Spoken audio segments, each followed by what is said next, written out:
Hey guys, today I'm going to show you how to connect Calendly with Zapier. So first of all you have to do is open Zapier.com and sign in with your account. After you're signed in, all you have to do is click on this Zap button. A new page will open. You have two options, trigger and actions. Our trigger will be Calendly. Our actions can be anything according to your preference. So I will select the trigger, and in the search bar I will select or I will type Calendly. As you can see, I can see Calendly. I will click on it. From here I can trigger 3 events.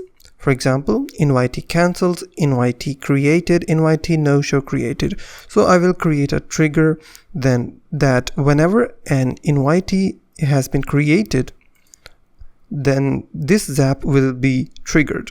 So what will be my action? It can be anything. It can be Google Sheets, or you can update a Google Sheet. You can email yourself. You can create anything.